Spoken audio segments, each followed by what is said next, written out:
shit. So ભાઈ welcome back. બહુ જ્યાદા ટાઈમ પછી એક લાંબા વિડીયોમાં તમારું સ્વાગત છે ભાઈ. અને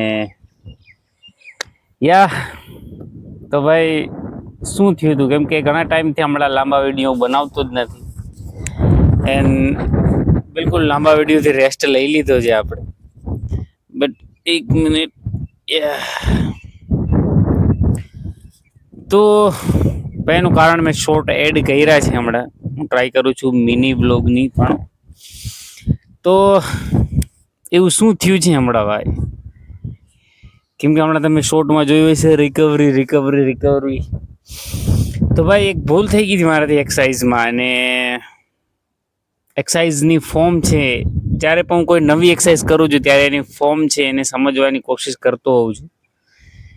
અને એની ફોર્મ માટે હું મારા કોચ છે એને પણ ઘણીવાર પૂછતો હોઉં છું. એમ તો ફોટા એને મોકલતો હોઉં છું, વિડીયો મોકલતો હોઉં છું. તો એ મારી ફોર્મ છે એને કરેક્ટ કરતા હોય.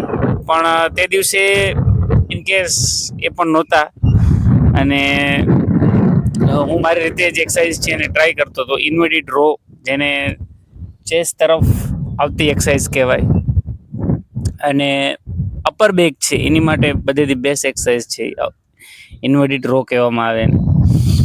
હવે મારી પાસે બારબલ છે એ ટૂંકી છે, એના કારણે જ્યારે પણ હું એ રો કરવા ગયો ત્યારે અચાનક જ ભાઈ બેક છે એ તરફ ખેંચાવ આવી ગયો.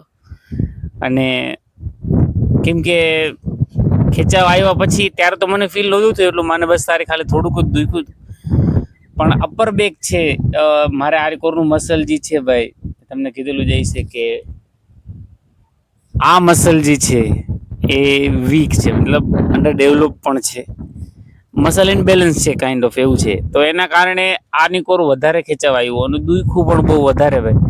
એક દિવસ રાતે જ્યારે હું દિવસનો વારો હતો, રિલાયન્સમાં ગયો જ્યારે, અને પહોંચીને બસ થોડીક વાર તો ડોકમાં દુખાવો ચાલુ થયો, અને પછી બેક તરફ દુખાવો ચાલુ થયો, અને પછી ધીરે ધીરે દુખાવો વધતો ગયો ભાઈ. અને ધીરે ધીરે તો એ બપોર માંડ નીકળી મારાથી. પછી ધીરે ધીરે મેં પેન કિલર લીધી, પેન કિલર લઈ આવ્યો અહીંયાથી, રિલાયન્સમાં દવાખાનું છે અહીંયાથી. થોડુંક સારું થયું, પણ કાઇન્ડ ઓફ તબિયત બહુ ખરાબ હતી. પછી તે દિવસે સાંજે આવીને હું ડાયરેક્ટ ગયો દવાખાને.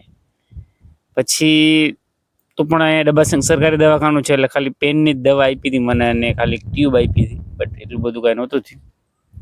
પછી શુક્રવાર થયો, શનિવારે ને રવિ સોમવારે હું દવાખાને ગયો હેઠ, કેમ કે દિવસનો વારો મંગાય હતું.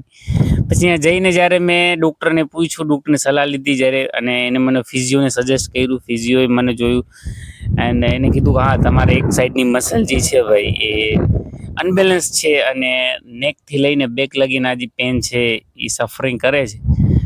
તો થોડુંક તમારે રિકવરી તરફ મતલબ ધ્યાન દેવું જોશે, અને બાઇક સ્ટ્રેચિંગ અને થોડી પેન કિલર અને થોડું બધું આ સજેશન કરીને પેન છે હવે ઓછું છે.